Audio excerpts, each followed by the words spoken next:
It seems clear that we're losing R, or maybe Iak. Here. Are there any languages with pre-nasalized flaps? Oh, you're right, Sutton. Personal mud flaps for trucks that are nasalized in some way. That'd be something. YouTube, hi. We're back. We're going back in. We have no time to spare. We need to figure out what's going on with this language. We're going to leave the nasal stuff aside for now.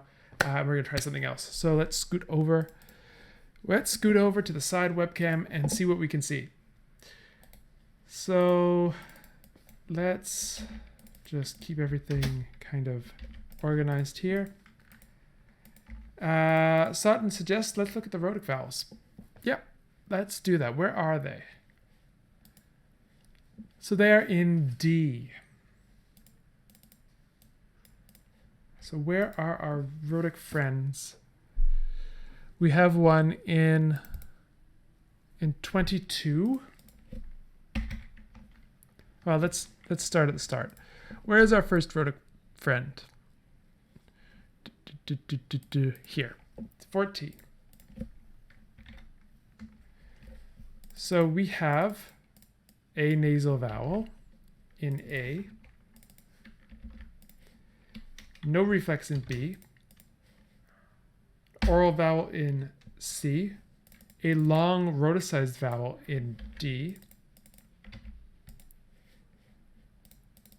and ooh in E. Interesting. Let's look at the CV skeleton of this word briefly. What do we think it was in the proto-language? We have, if we look, so it's a shame we don't have B, because that is usually the most conservative. But E is also, and we have lumiak. In C we have lorak. So we have CVCVC in C. We have CVC VVC in E. It seems clear that we're losing the final consonants in A and not always in D. We're losing final consonants in A though, for sure. Okay, so here we have two correspondences. We have, we may as well just do the second one as well.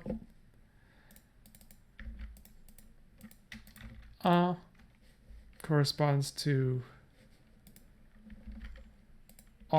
corresponds to actually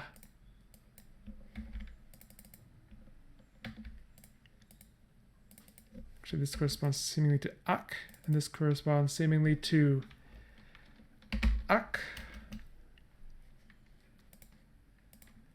or maybe iak. I suspect that E is not part of the correspondence though, but. Okay, so we have this thing happening again. We have, wherever we have a long vowel in D, we have a nasal in A.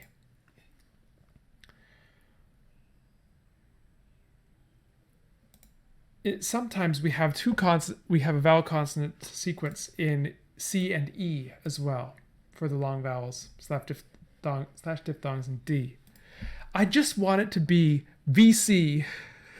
I want these to take up two timing slots in the proto-language, which is leading me in this direction. Because then it makes sense. Wherever we have a long vowel or a diphthong in D, we had a VC sequence in the proto-language.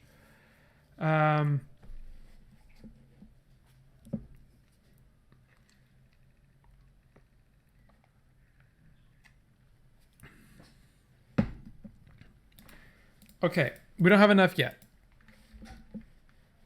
We have R. Oh, you're right, Sutton. Okay. Phonetically, those of the chat who are more well versed in phonetic and phonological typology than my brain is, at least at the moment, Are there any languages with pre-nasalized flaps? A question for the chat. Do you know the answer? Nothing occurs to me at the moment, but I am not the living embodiment of walls, so I don't know. Let's forge ahead. I think we may be able to gather more data. So we have a situation in 16.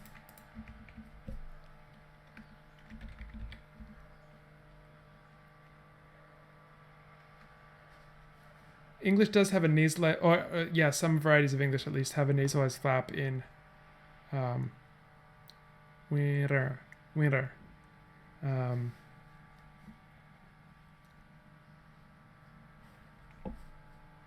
Of course, the nasalization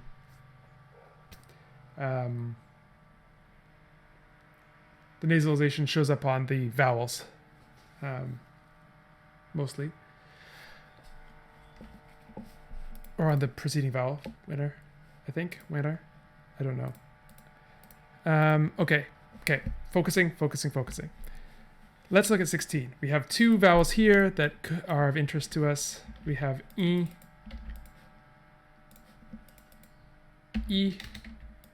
no reflex, O, and U. And in fact, this is very similar to the problematic correspondence sets we've had before. So these are, I'll put in the following consonant just so that we've got a clear view. And then we have the nasal after instead of the stop.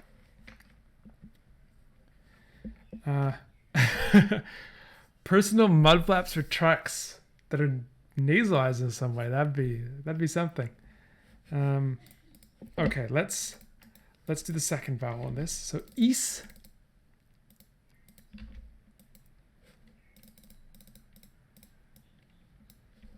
ishi, no correspondence, high tone, rhotacized ear, and okay,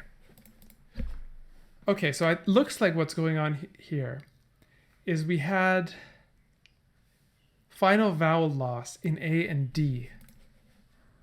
So let's insert a row above here. We have final vowel loss in A and D.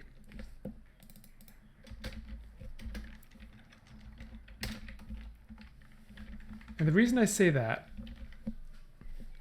is because we have the S seeming to affect the quality of... Okay, I could be wrong here, but my intuition is that we have this onset S in E, we have this onset S in B, and they're not playing at all with the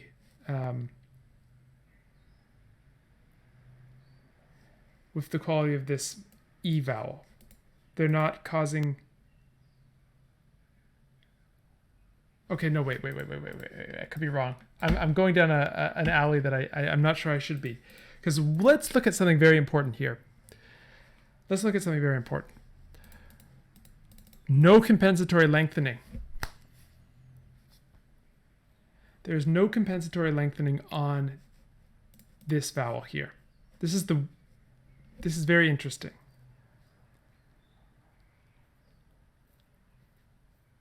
This is very interesting. Okay. I think we have to just keep moving on. Where's another? Okay, here's one. Unfortunately, we don't have reflexes in two of the languages, but we have art.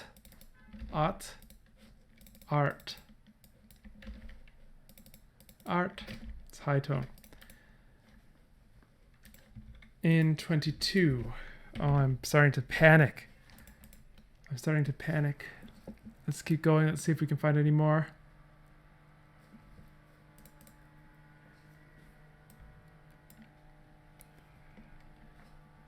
We have on 35.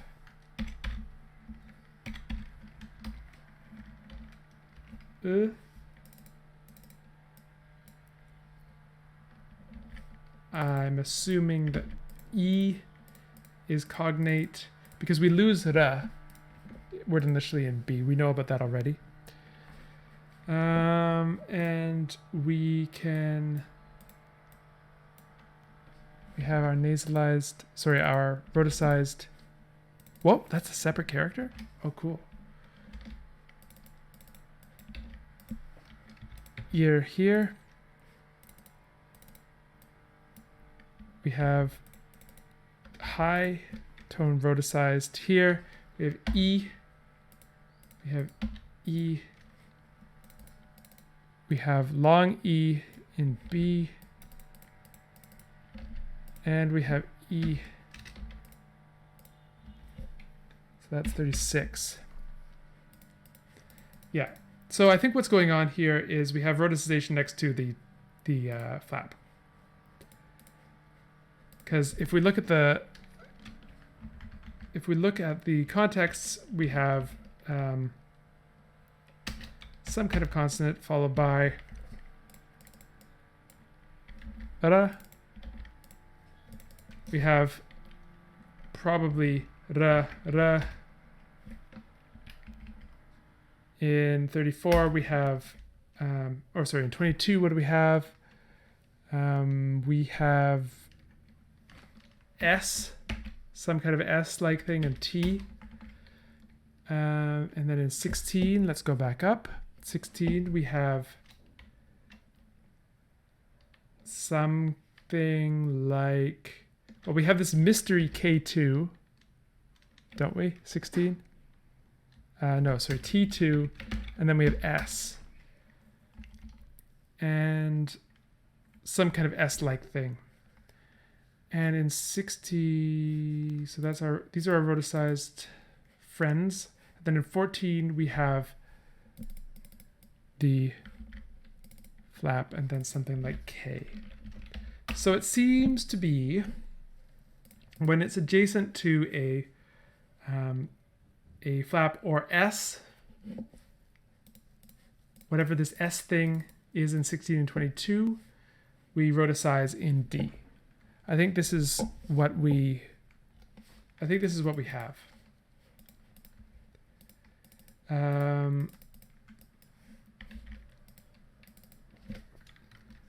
So vowel rhoticizes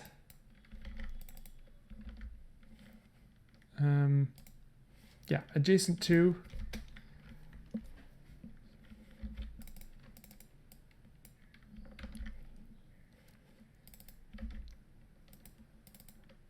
doesn't that work? Where's the rhoticized diacritic on here? Ba, ba, ba, ba, ba, ba, ba. I can't find it.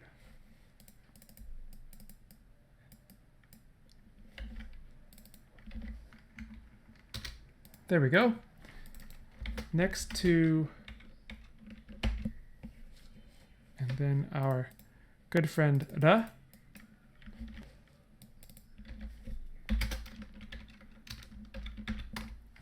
And then we have to look at this S issue. Oh, Sauten's got another one for us. 41. I don't think. Oh, 39. Right, okay, we missed one. So let's put that in.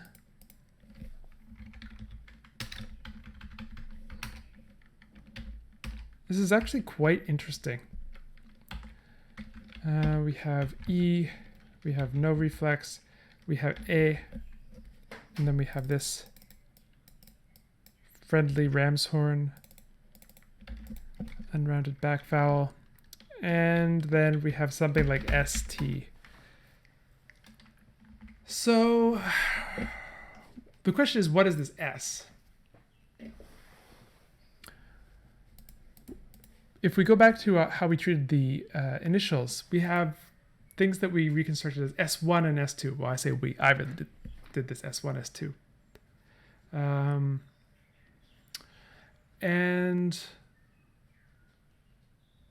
the difference was that we had it showing up as, we had S1, whatever S1 is, showing up as H in branch E, and showing up as this retracted S for S2. That seems to be the big difference. Otherwise, they're shared. They share their reflexes for the most part, modulo the palatalization that we already know about in B. Okay. So the question is, which of these S's, S1 or S2, is the thing that rhotacizes? Because that could tell us what it might have been in the proto-language. So let's see if we have any clues. So let's look at these S's that are in 16. So we have one in 16, we have one in 22, and we have one in 39. So 16, the correspondences for this sibilant are S,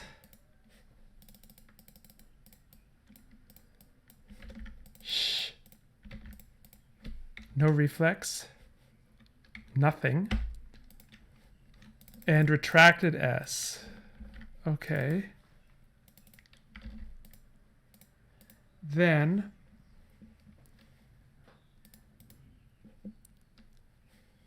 okay, 22, we have, the key thing is, what is it in E? Because if we find out what it is in E, then we know which of the S1 or S2 it is. We don't get any such help in 22, but we might as well just write down what we have anyway. SS, nothing. And then 39, does it tell us anything? Yes, it does. So we have S, the palatalized variant that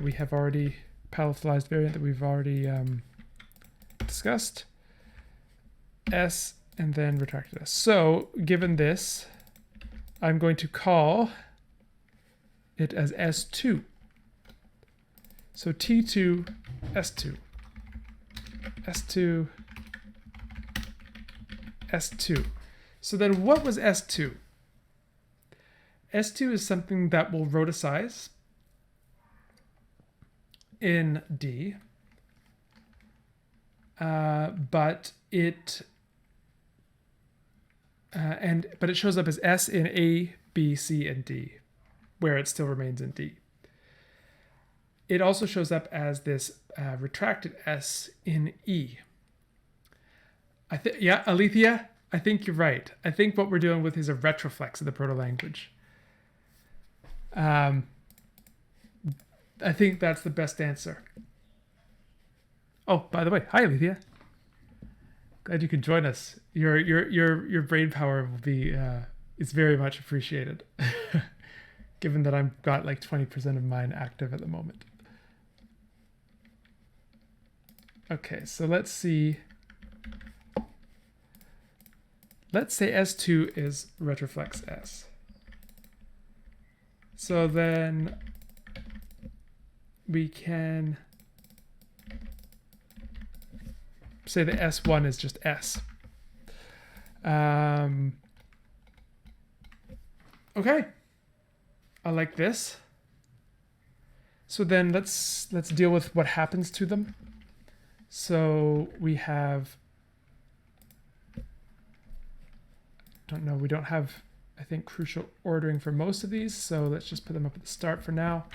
We have S going to H word initially, at least. We have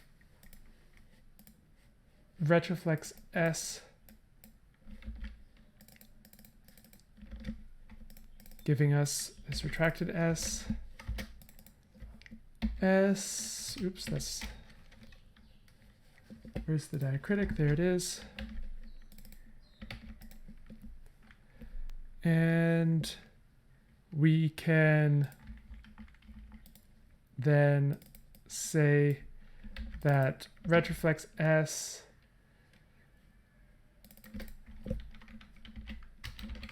is still around at this point in D, but then afterwards turns into plain S. In general. And in all others, retroflex to plain S is general.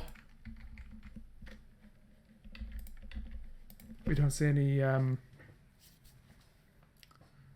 we don't see any other influence of that. Okay. Okay, I think we've actually made some progress here.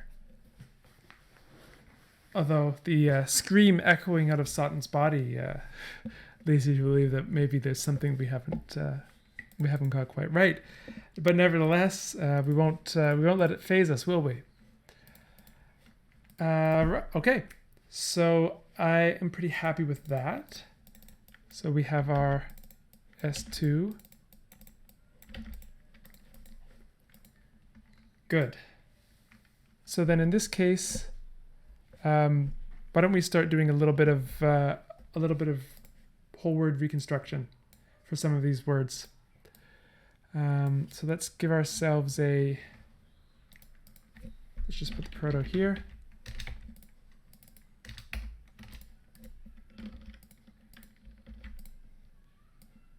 Oh, I'm going to sneeze. I didn't quite get to the mute button. I apologize. Well, Lucy could put that in the intro or something. I don't know. Alrighty. So let's look at one of these. Let's look at one of these short words that we just dealt with. So maybe something like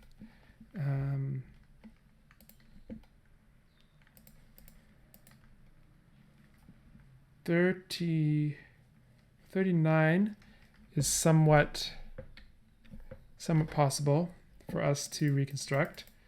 So we have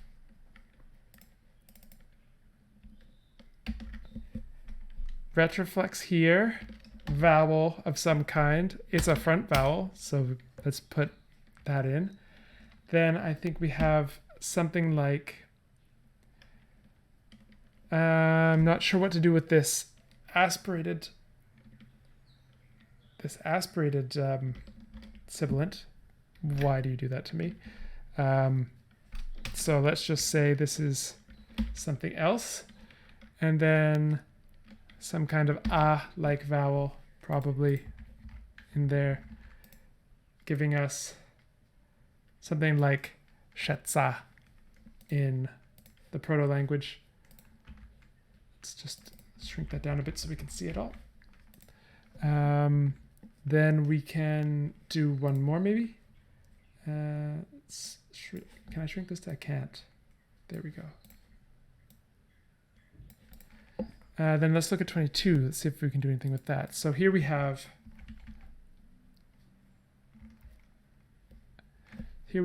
nisat here. So maybe what we're dealing with, we have some kind of nasal, some kind of front vowel, some kind of velar or dorsal obstruent, and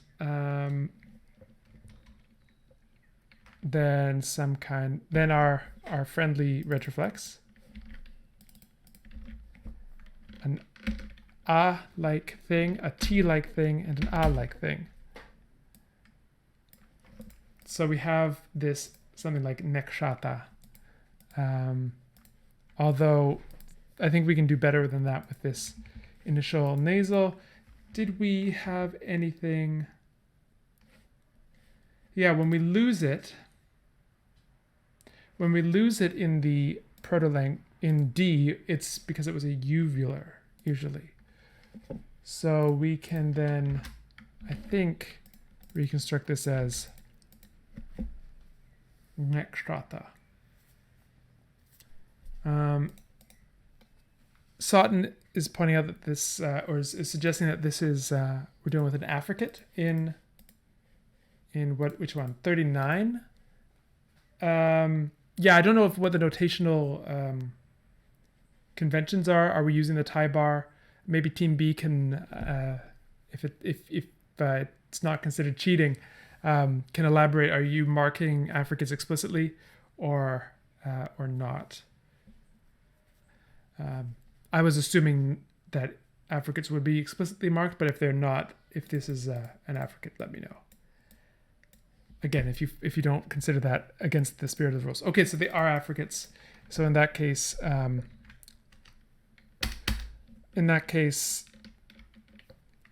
going to have to, I'll put a C there for that cover term. All right. So something like setra. Okay. Okay. Let's do a little bit more. What's our other retroflex friend? So we had 22. We had 16. We didn't do 16. Let's do 16. So I think we actually have a proto-retroflex, proto-lateral fricative. We don't see any changes word initially to that in any language, so that's pretty safe. We have E, or I, O, U. So it's a vowel. And we have our issue with this nasal stop sequence. So this is our T2 / nasal T2.